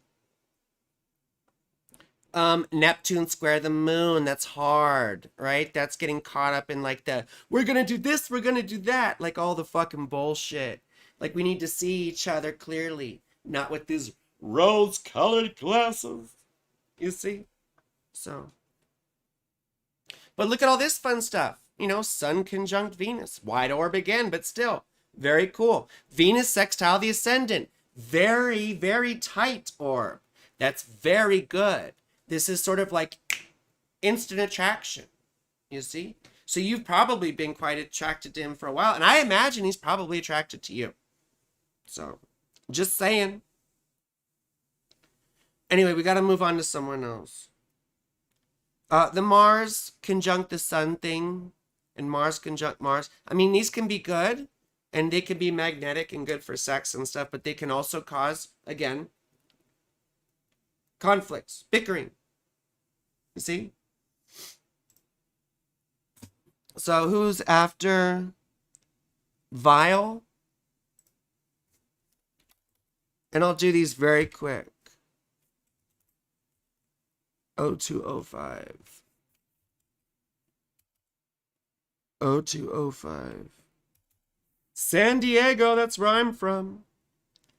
I'm from San Diego. San Diego. In the city of San Diego. So you have Saturn conjunct the ascendant right off the bat. When I see that, I think of people who are looking for their value through others, right? People who need to learn to find their own self-validation. And you have Saturn opposite Mars. So you see, things don't come easy to you. You have to work hard for everything. You're welcome, Sierra. Oh, you're Vile? You're vile. I mean, I wouldn't say you're vile. V-I-L-E. So anyway, so Mars opposite Saturn is quite difficult. I think Amber has that too. You see, at least your Mars is happy though. And Mars in the 7th house. So this whole thing, you might have codependent tendencies that happen, even though you're an Aries Venus, right? And these things can lead to schisms in relationships. Your 7th house ruler is Mars in the 7th house. So typically what that means is you want a partnership, right? You typically want a long-term partnership. You want to be able to, to have someone who who you can be intimate with, who you can share with. It's not just all this stuff like where we want a partner who feels secure, we want a partner who feels fun or whatever, or stable. You just want a fucking partner, you know. But you also like the fact of having someone that you can socialize with, perhaps, or entertain with, or you like being part of a couple, right? You like being part of a couple. And that's something that would really wound your sense of self. And really, you've been going, so last year, 2022, well, last year's 2023 now, but 2022 was a big existential crisis year. So in April of 2022, you probably started having all these feelings of what the fuck is wrong with me, And maybe you met someone in October or, after October of 2022, or maybe you had a big breakup, you see?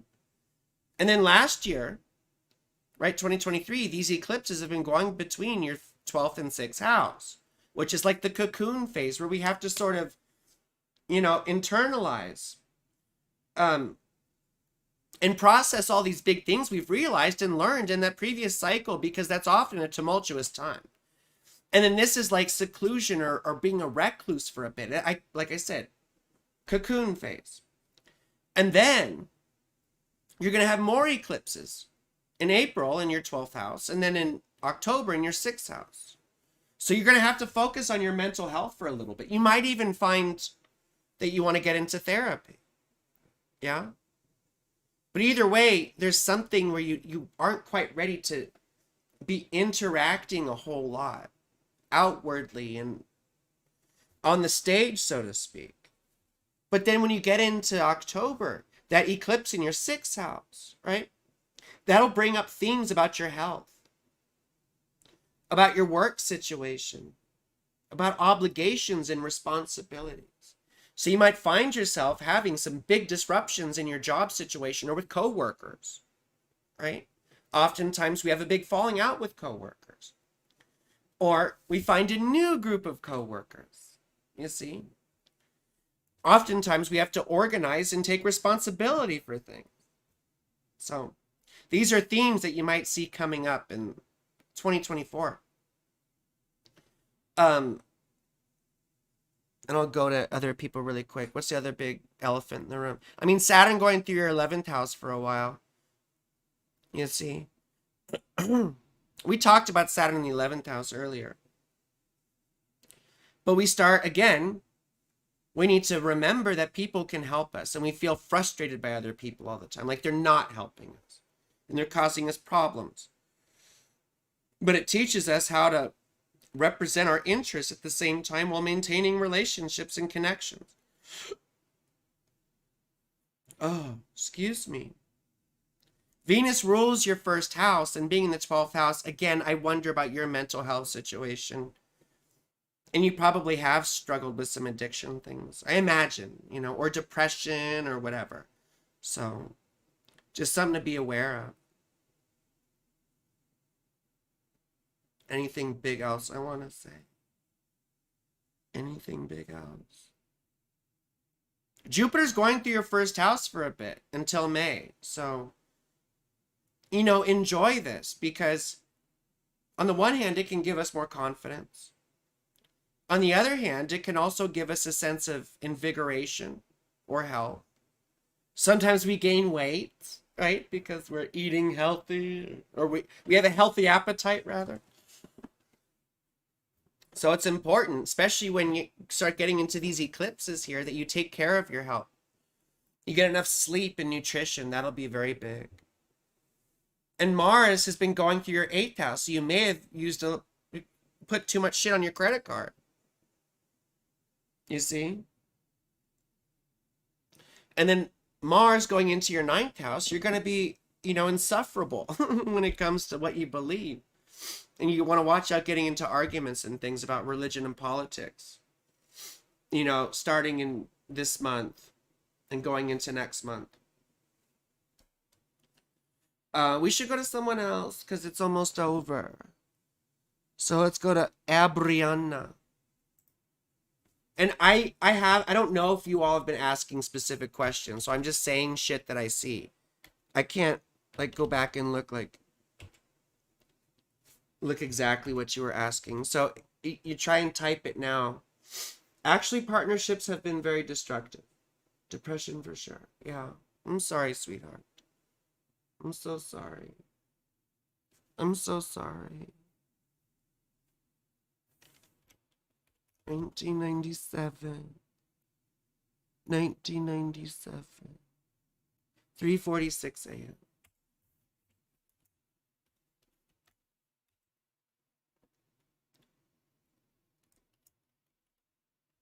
Worcester,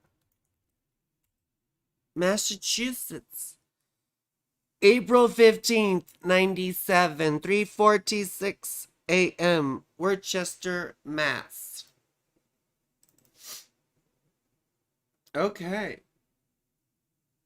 Ooh, Aquarius rising like me. Look at you. Saturn in the third house. You're about to have your Saturn return in a few years here in 2026.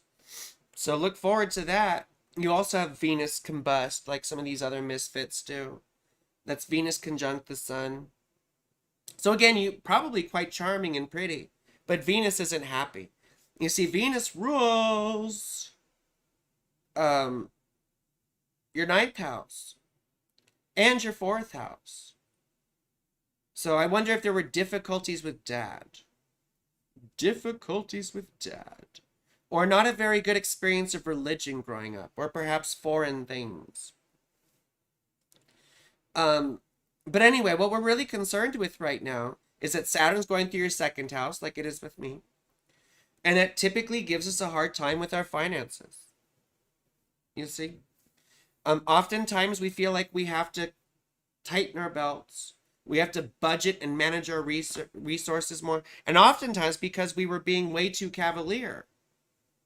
You know? Oftentimes we were spending too much and not paying attention. So hopefully this teaches us how to tighten our belts and how to be more responsible with our resources. And with Mars in your 8th house in natal, you probably have a tendency to spend too much money. Or put things on credit or rack up debt or stuff like that. Because when I see Mars going through the 8th house, I think of that, you know? So Moon in the 7th house too, even though it's in Leo, can be codependent, right? Have its mind on its relationships. It tries to find its sense of feeling and security through other people. You see? What else is big going on? Jupiter's going through your 4th house. You know? Yeah, retail therapy. I know, darling. You have to be careful with that stuff.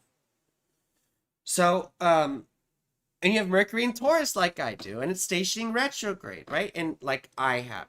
So we're very slow. We tend to be slow. We tend to be slow thinkers. We tend to be the last people to get jokes in a group.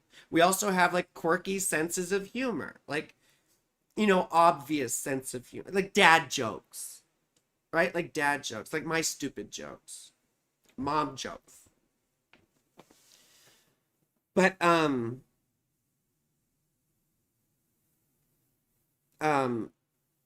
with Jupiter going through your 4th house, you might find that you get luck from your parents in some way. Or maybe something good is happening with your parents, or they have their own luck. But I know for me, like there was some good stuff from the past that got revealed. You see? And this is going for you up until May, late May, around my birthday. Yeah, dry humor, exactly. So, yeah, dry humor.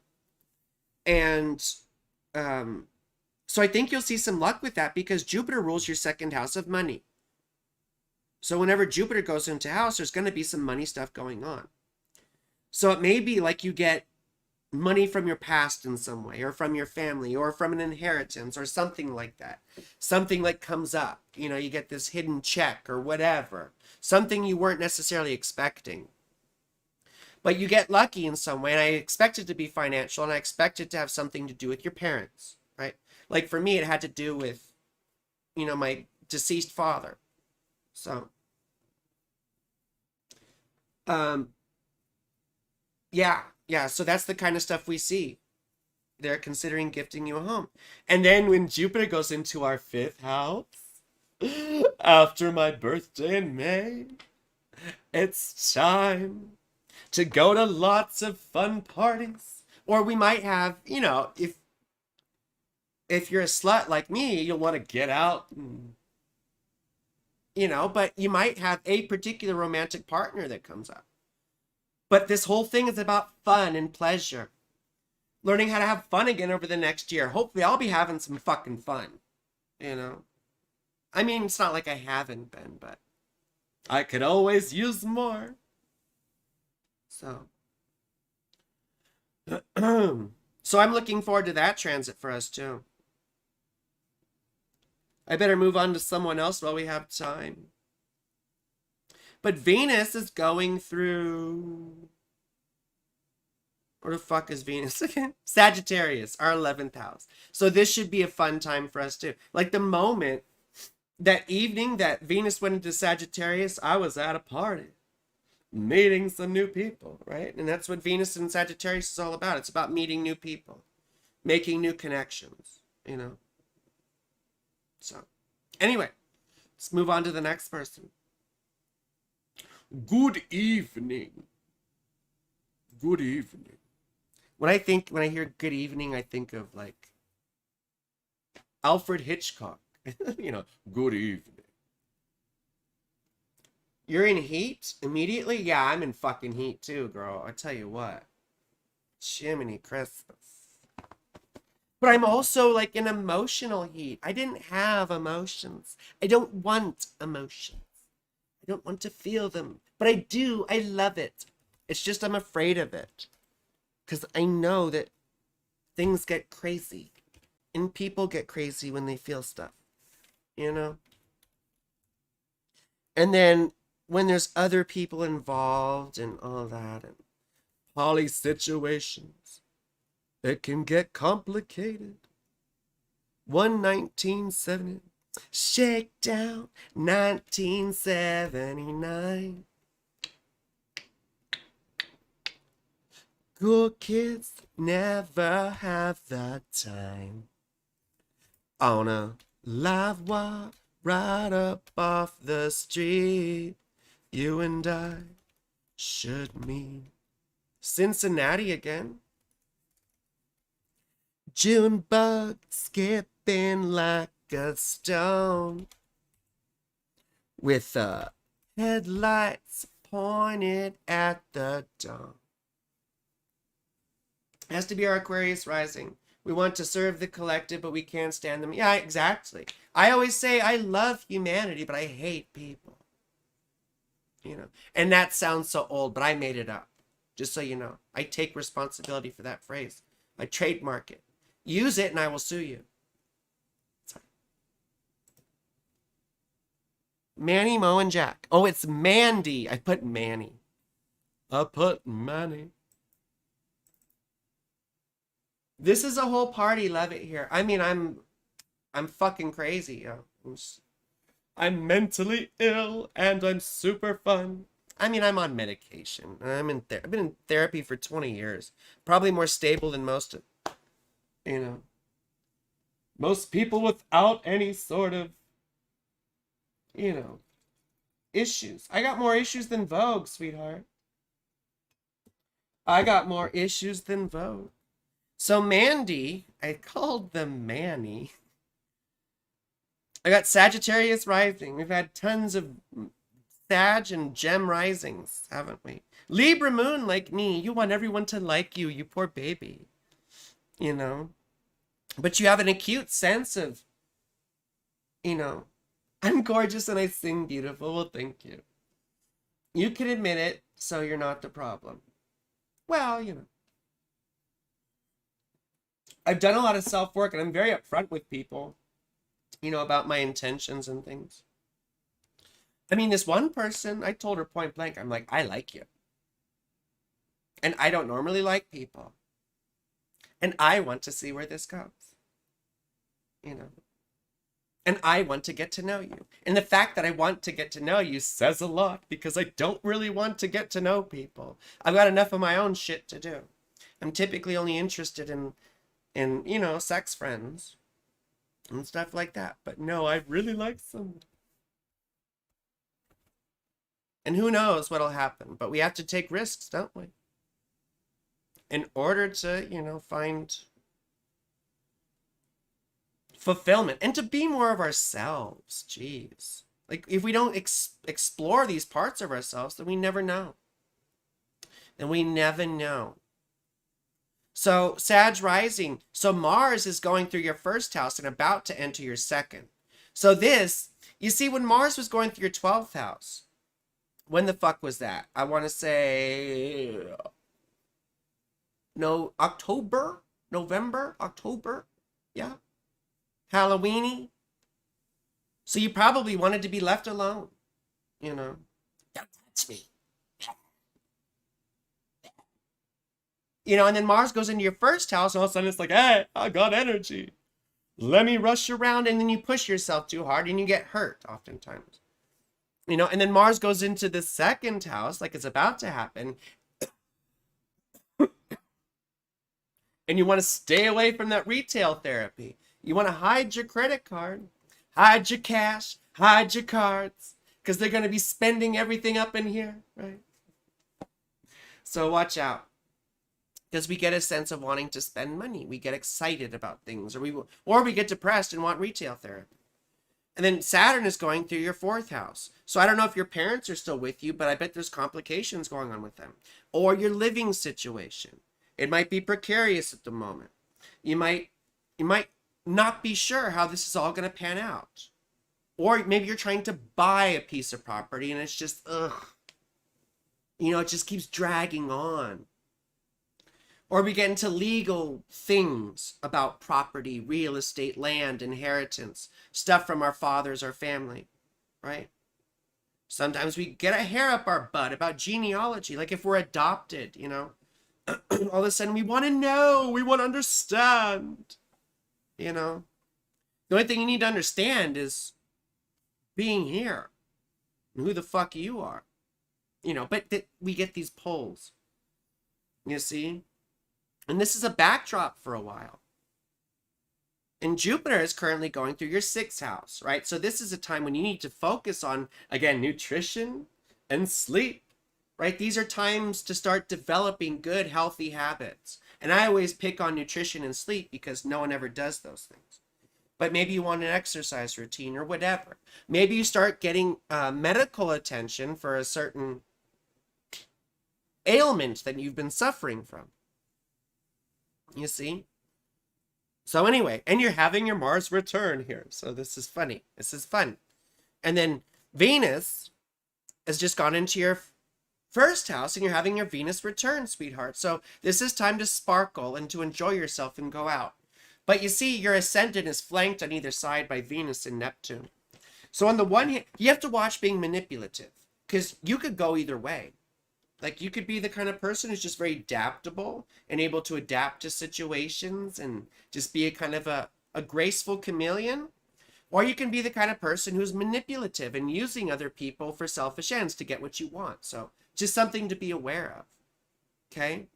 And you have to be aware that your charm with Venus can be misused in that way. So don't be leading people on, taking advantage of people and all that kind of shit. I don't know that you do. I'm just saying.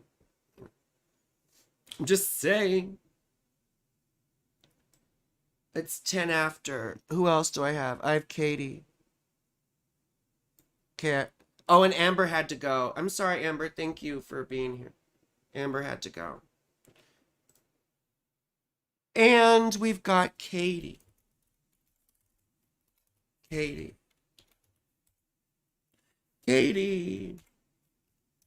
God damn, we have a lot of April birthdays. A lot of Taurus birthdays.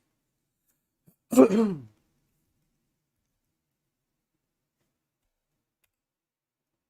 lot of Taurus birthdays. Person I like is a Taurus. I've been with lots of Taurus. Well, 3 or 4. But this one has Leo rising. Oh, I was with another Taurus who had Leo rising too. It's so funny. That's so funny. Why is it so hot in here? It's getting hot in here. So what? So tight. I am getting so hot. 527. Taft. You're from Taft? Holy shnikes. You're from Taft. One of my exes was from Bakersfield. But Taft is a whole nother kind of planet. Taft. Taft is like Mos Eisley in Star Wars. You know what I mean? Only nerds will get that. I don't even know that much about Star Wars except for that. 428. Okay. Yeah, Taft is Taft. Taft is daft. Oops, Taft is daft. Katie, we've got an Aries rising. I hope Katie's still here. Because then we gotta go. So Aries rising again. We've had repeats of Aries rising, of Sag rising, and Gemini rising.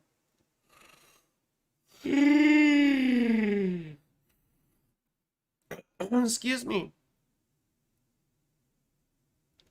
Well, so Jupiter's been going through your second house, which is kind of fun. It's kind of nice, right? This should be good for finances. So when Jupiter was retrograde, it might felt like you were kind of stressed or kind of squeezed for money.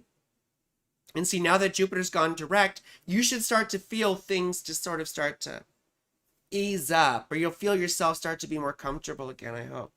Now, I'm hoping that you actually, what Jupiter rules the 12th, and where's Snatch? The 9th. You might, your attitude towards money should get a little bit nicer. I'd like to say, hopefully you start to see some positive stuff with your income, either, you know, getting more clients, if that's a thing, or commission. It's something that you would earn though. And it would typically be something above what you're typically getting, right? So maybe a raise or something like that. That would be quite nice. You're a Taurus Mercury too, retrograde like me. And the last person. You see, we got all these repeat things. So, but then when Jupiter goes into your third house, you see, that's when the communication theme starts taking over. Now, it could be positive things with your siblings. They could have some sort of luck. Or a cousin, an aunt, an uncle, right? But in your own situation, you'll see, I don't know if you create content, if you write or speak or do any things like that. But often if we do, we'll start churning out a lot of work and production. You see? I don't see Katie here, so I don't know if she's here. Oh, and Saturn's going through your 12th house. Yeah, sweetheart, this is a tough time. You know, like I said, it takes us out of the limelight. It isolates us. Sometimes we even move out of, you know, our city or our community, and we're like physically out in the boonies or something. Or sometimes it's just a prison of the mind or of the emotions. So, oh, I should have mentioned Pluto for our Aquarius rising friends. So for our Aquarius rising friends, Pluto's gonna be in our first house. It's a big deal. A lot of big changes coming. Could be body, mind, or both. Our identity, our sense of self. It's totally remade. You know, I've talked to clients who, you know, for Pluto's conjunct my ascendant now. You know. And transition goals, right? Am I saying? Anyway. Venus. Venus going through your 9th house right now. Mars just left your 9th house, so you were probably sort of a zealot, you know? Probably sort of a zealot. Super into what you believe, argumentative, fanatical. Venus then comes in and shows us other worldviews. And we learn to be a little bit more tolerant, or, you know, not even accepting. Now, I always say, I can appreciate and I can hear differing opinions, except when their opinion is about my right to exist. Because then it's not an opinion, it's a fucking threat. You see? My right to exist shouldn't be an opinion or a question. It should be a foregone conclusion. So, but Venus going in there introduces us to different points of view, and it makes us a little bit more tolerant or accepting of those sorts of things. And oftentimes we might even meet a mentor. You see? I mean, with Venus, it's usually a woman. But something could come into our lives, or someone could come into our lives that shows us there's other ways of looking at things. And Mars going into your 10th house, watch out at work, because you'll probably get in fights with bosses. You might even want to quit. You'll start, it'll be hard to listen to authority. You might be competing with coworkers, And it's important to remember not to burn your bridges or to bite the hand that feeds you. Now, stick up for yourself, but be judicious. Think before you act if you can. Just because Mars is in the 10th house doesn't mean you have to go along with every, impulse to fight your boss. So, well, anyway, now it's 7:17. I went 17 minutes over, and I do have to go. And I love you all very much, and I hope it was fun, and I hope that you got some good stuff out of these little mini readings. I did talk a little bit about Saturn, but I'm sure only a couple of you heard that shit. I'll try and make it into a little video. But I love you all, and thank you for coming. Please like the fucking stream, please. Before we go, like the stream, subscribe if you haven't. Remember, I do the best readings. You can always book through my website, frankielynch.com. Or you can message me through Facebook, Twitter, TikTok, blah, blah, blah, YouTube. Yes, please be back again.